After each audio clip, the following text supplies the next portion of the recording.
South Africa, once celebrated as a beacon of freedom and democracy after the fall of apartheid, has long stood as a symbol of hope and resilience on the African continent. Its journey from oppression to liberation inspired the world, and its constitution is often hailed as one of the most progressive globally. But today, the country faces a pivotal crossroads. Economic challenges, political uncertainty, and social unrest have left many South Africans questioning the direction their nation is heading. In this climate of uncertainty, South Africa is forging a powerful new alliance with China, a partnership that could redefine its future for generations to come. The African National Congress, the party that once led the charge to end apartheid and usher in democracy, now finds itself turning to Beijing for support as its political dominance begins to wane. This partnership extends far beyond simple trade agreements. Chinese investment is rapidly reshaping South Africa's infrastructure, economy, and even its place on the world stage. New roads, railways, and buildings are rising, but so too are questions about who truly benefits from this rapid development. While Chinese investment brings the promise of jobs and growth, many South Africans are deeply concerned about the true cost. Is the country trading away its hard-won sovereignty and independence for short-term economic gain? Some fear that local industries and workers are being sidelined, and that the nation's resources are being leveraged for foreign interests. China's influence is not just economic, it's also ideological. Increasingly, ANC officials are being trained in Beijing's model of party supremacy, learning strategies that prioritize the ruling party's control over all aspects of society. This model, which places the party above democratic institutions and the rule of law, stands in stark contrast to the values enshrined in South Africa's constitution, values that millions fought for and continue to defend. As South Africa pivots away from its traditional Western allies and looks increasingly eastward, the nation must confront a difficult question. Is it sacrificing its democratic soul and the freedoms it fought so hard to achieve, in exchange for political security and economic opportunity? The stakes could not be higher. The future of South African democracy and the legacy of its long struggle for freedom now hang in the balance as the country stands at the threshold of a new era. China's influence is most direct in its training of ANC leaders, exporting the Chinese Communist Party's model of governance. Since 2002, hundreds of ANC cadres have attended intensive political education sessions in China, learning how to entrench single-party dominance. The curriculum centers on party supremacy over the state, an ideology at odds with South Africa's democracy. This training offers the ANC a blueprint for indefinite power, appealing as its electoral support declines. China's goal is clear: build a network of African ruling parties aligned with Beijing's interests. Trained officials return home with a new mindset, slowly eroding democratic culture from within. Loyalty to the party is elevated above accountability to the public. It's a quiet revolution, reshaping South Africa's political future behind closed doors.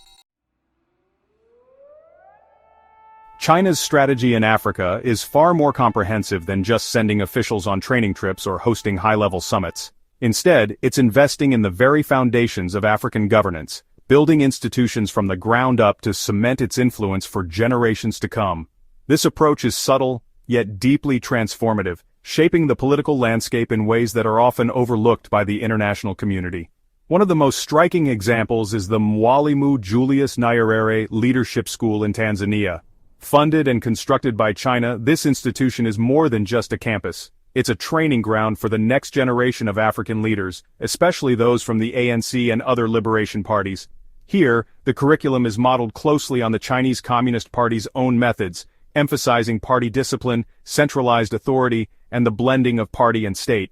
Through intensive courses, seminars, and workshops, the school ensures a steady stream of African politicians and civil servants who come to see the Chinese system as not only legitimate, but also highly effective.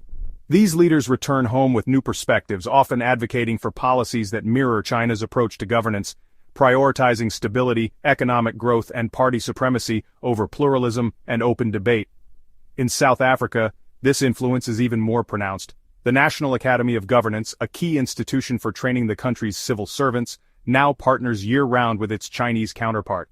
This partnership goes beyond simple exchanges. It actively integrates the concept of party supremacy into the very fabric of civil service training, reshaping the values and priorities of those who will run the state.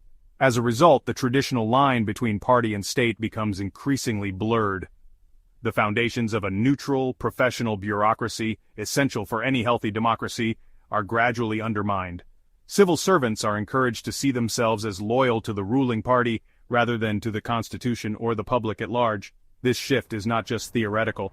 The Chinese model, now embraced by influential elements within the ANC, stands in direct conflict with South Africa's long-standing democratic aspirations. It challenges the principles of accountability, transparency, and multi-party competition that so many South Africans have fought for. Despite these changes, the majority of Africans continue to reject the idea of one-party rule. They value their right to choose, to protest, and to hold leaders accountable. Yet the ANC's current path risks institutionalizing a system that could erode these hard-won freedoms, making it harder for opposition voices to be heard.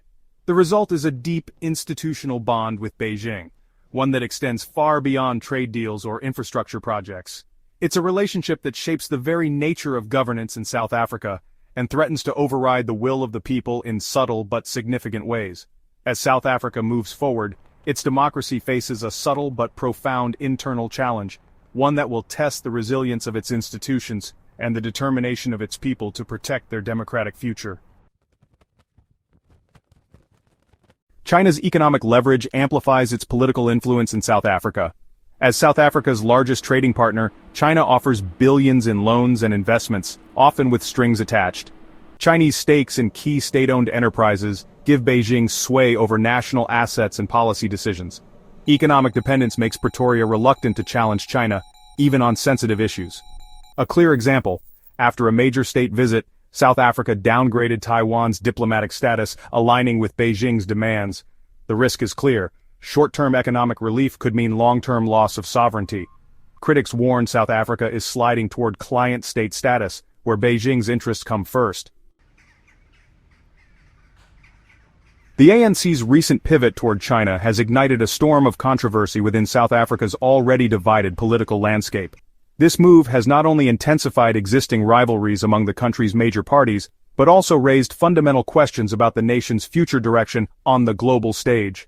As South Africa grapples with its identity and place in the world, the debate over foreign alliances has become a lightning rod for deeper anxieties about democracy, sovereignty, and economic opportunity.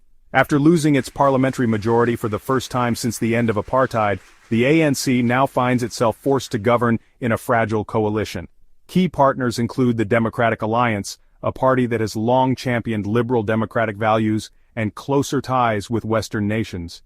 The DA is deeply skeptical of the ANC's growing relationship with China, arguing that it threatens South Africa's democratic institutions and economic independence. They advocate for renewed engagement with the United States and Europe, warning that a shift toward China could undermine the country's hard-won freedoms. These tensions have spilled into the public arena, with heated debates erupting in Parliament and on the streets. The DA has openly criticized the ANC's pro-China stance, going so far as to express support for Taiwan, a move that has further inflamed the controversy. Protests and counter-protests have become a common sight, as citizens and politicians alike grapple with what South Africa's foreign policy should represent. Meanwhile, radical parties such as the Economic Freedom Fighters and Jacob Zuma's MK Party are pushing the ANC from the opposite direction. These groups demand even closer ties with China and Russia, seeing them as strategic partners in the fight against Western influence and economic inequality. Their rallies and demonstrations have added to the pressure on the ANC, making the coalition's balancing act even more precarious. The result is a coalition government that is constantly on the brink of splintering. Negotiations are tense, and disagreements over foreign policy threaten to unravel the fragile alliances holding the government together. The risk of political fragmentation looms large, with each party vying to shape the country's future according to its own vision. For the ANC, the stakes could not be higher. Its recent decisions appear motivated less by a unified national consensus and more by a desperate bid to maintain power in an era of declining support. Behind closed doors, party strategists debate how best to navigate the competing demands of coalition partners, international allies, and a restless electorate. At its core, the debate raging across South Africa is about more than just foreign policy. It is a struggle for the soul of the nation, a contest over what it means to be South African in a rapidly changing world. Citizens from all walks of life are taking to the streets demanding a say in the country's future and challenging leaders to put national interests above party politics.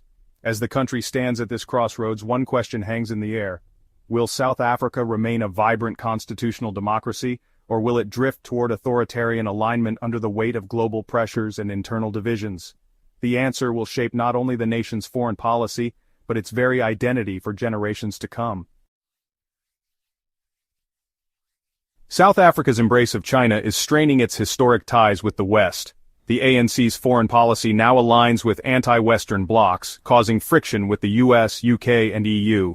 Participation in BRICS and warm relations with Iran and Hamas have deepened Western distrust. Once a beacon of democracy, South Africa is now seen as siding with authoritarian regimes. Joint military exercises with Russia and China and hosting sanctioned vessels have further alienated Western allies. Western leaders are rethinking partnerships as shared values erode. The ANC believes it's balancing global interests, but risks isolating South Africa from its strongest supporters. The diplomatic tightrope is fraying, with real consequences for the nation's future. The US, once a key partner, is responding to South Africa's eastward shift with tough measures. In 2025, Washington slashed hundreds of millions in aid, including vital HIV/AIDS funding, citing Pretoria's ties to Iran and its ICJ case against Israel. Diplomatic snubs and a review of South Africa's eligibility for the African Growth and Opportunity Act, AGOA, followed. AGOA has been crucial for South Africa's export economy, supporting thousands of jobs, but eligibility requires alignment with U.S. interests, now in jeopardy due to the ANC's foreign policy. Losing AGOA would devastate the economy, harming workers and businesses. The ANC's quest for independence may end up crippling the nation. There's a steep price for abandoning democratic partnerships in favor of authoritarian allies. The convergence of Chinese influence, ANC's ideological shift, and Western alienation threatens South Africa's democracy. The Chinese model of party-state fusion undermines constitutional checks and balances. As this ideology spreads, it corrodes institutions meant to protect citizens from abuse of power. Economic dependence on China leaves South Africa vulnerable to coercion, while turning away from the West risks economic decline and social unrest. Internationally, South Africa's reputation as a moral leader is fading, replaced by perceptions of client-state status. Strategic assets like the Simonstown naval base could shift the regional balance if China gains access. The CCP's model fosters corruption and secrecy, problems South Africa already faces. The nation's democratic foundations and global standing are at risk of being washed away. South Africa stands at a crossroads. Its next steps will shape its destiny for generations. The ANC's embrace of China offers short-term gains but threatens the nation's democratic soul. The real choice isn't East versus West, but democracy versus authoritarianism. South Africa's constitution envisions a state accountable to its people, not a single party.